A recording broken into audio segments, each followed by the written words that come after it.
is something really interesting about like reaching into an individual, and I feel like that's particularly what Desire does as a character. I said, what does he sound like? Because I don't know and I'm afraid. Mason, if you had immortality, what would you learn? What would you do with your time? Mason actually is immortal, which is...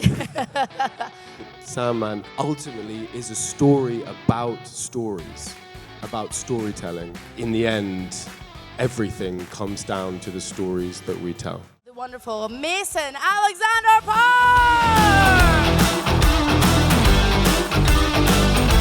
I often find people that are of a queer experience or are sort of understanding their identity better, or maybe have family or friends that more often than not come up to me and are like, oh my God, you know, Desire, when I first read the comic books, was like my first experience with a non-binary identity. I'm really fortunate that it's a part that resonates with a lot of people, especially a demographic of people that have not necessarily been represented on television frequently.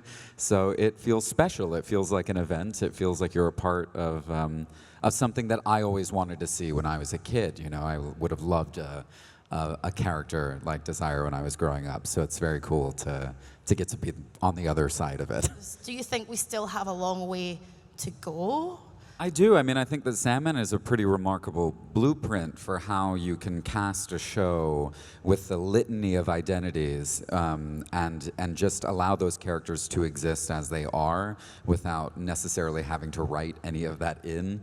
You know, half of the characters of color, half of the people, you know, of a queer experience, none of it was like a point that needed to be made for plot reasons or character reasons. It was just a part of that character's identity. Was Desire, when you were reading the comics, a character that you connected to? You know, it's every part Frankenfurter, and like it's all, I don't know, it's just all of the iconic kind of queer dark characters that I grew up loving shoved into one amazing, unique being who's very complicated. And so yeah, I was a big fan of Desire as a concept, as, you know, a character before I even did it. I think Dream has, in the puff of smoke, appeared. So let's welcome to the stage, it's Mr. Tom Sturridge. He's arrived. There's a very strange thing when you read Sandman. There are 1,000 pages, and you become so intimate with Morpheus. You know every single thing about him, about what he thinks and feels and wants. And you get to the end of it, and you think that you've lived a life with him, and then you ask yourself one question, especially when you're playing him, and you think you know the answer, and that question is, what does his voice sound like? Because you realize that you've spent all this time with him looking at these images and reading these words, but you haven't fucking heard that voice. And there's something in the speech bubbles, the way that they're black and the white capitals on top of them, like you do hear something. And anyway, the point I'm getting to is that I asked Neil at the beginning, that was my first question. I said to him, like, before the apocryphal story where he said he doesn't sound like Batman, I said, what does he sound like? Because I don't know and I'm afraid. And he said, it's very simple. To begin with, he is the voice inside your head, which sounds facetious and trite, but I guarantee the voice inside your head is not Batman's voice. So it's very helpful. And then beyond that, he said it has to be a voice that seduces you into sleep, that allows you to agree to go with him into the dreaming. And then a voice that also has the danger of a nightmare. And so it was a beautiful answer, and I went, okay, thanks. I met someone very sweet, Troy, who did a panel here yesterday, came up to me in the room, and he was like, you know, sometimes you just meet people and they're like, it's two different things. They look like two different people. He's like, you look like Desire. I was like, I know, right? I am.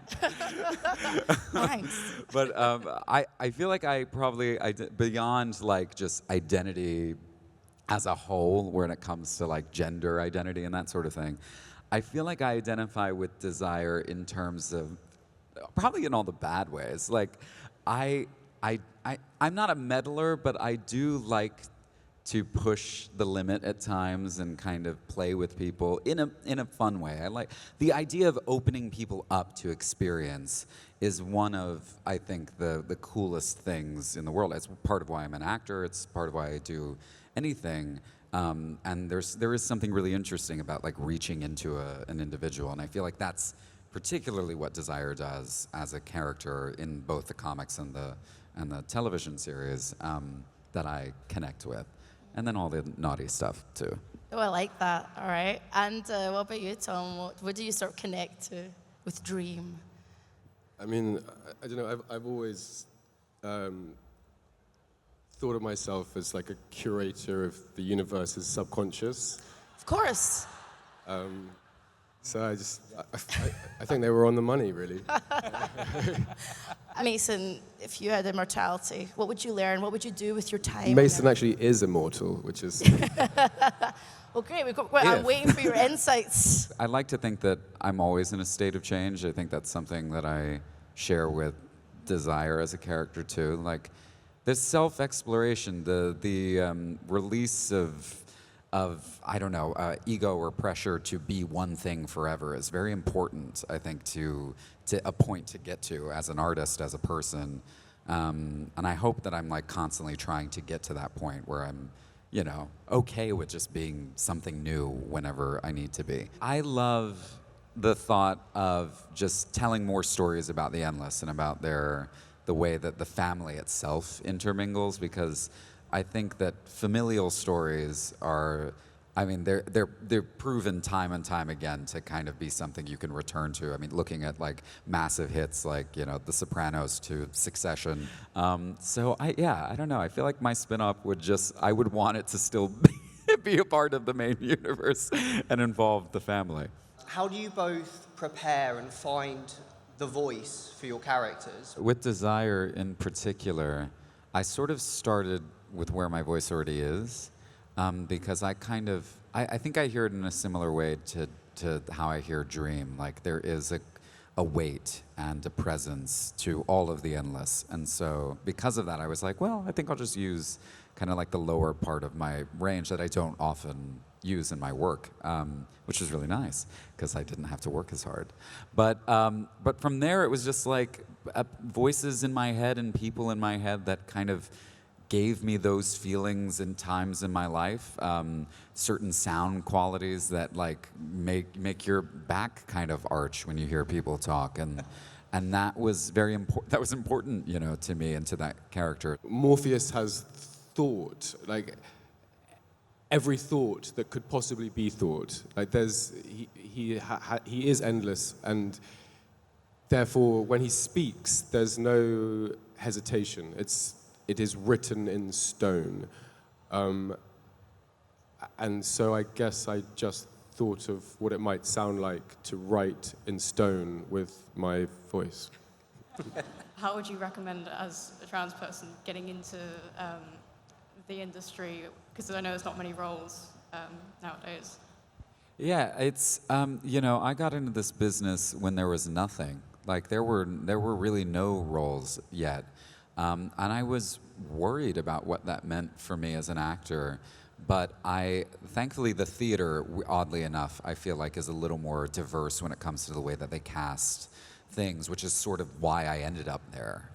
There's a few more peppering of, you know, like gender nonconformity that exists in Shakespeare and exists in, you know, in things like Hedwig and the Angry Inch and Rocky Horror and Cabaret. And so I thought that was the only way that I was going to be able to make a living until the world kind of caught up enough that roles were being written for explicitly, you know, non-binary and trans and gender non-conforming people that weren't going to like obscenely famous cis actors. and thankfully I waited it out long enough, you know. I just kept auditioning and I watched the industry change, and it's still changing, and it's not nearly where it needs to be, but I treated myself like any other actor, and I think that was really important because other people notice the way that you talk to and treat yourself, and having that kind of presence and going for it as if you are just as deserving to be there as anyone else in the room, even if you have less access and less opportunity, it brings this kind of level of respect that people go like, oh, well, we should invite this person into the room more often, and like maybe write more things for other people like them. And so I think it's changing because a lot of people are just naturally taking a crack at it. So you're going to be a part of that. Yeah, and I look forward to whatever it is that you do. So what kind of spiritual level is there to Sandman, do you think, you guys? Deep question. That's an enormous question. Sandman ultimately is a story about stories, about storytelling. I think it is connected to the stories that we tell each other, the ones that we have faith in and believe, and the ones that are sharing of our own identities. That is why Sandman is a lucid and articulate expression of our spirituality, because it respects the idea that in the end, everything comes down to the stories that we tell.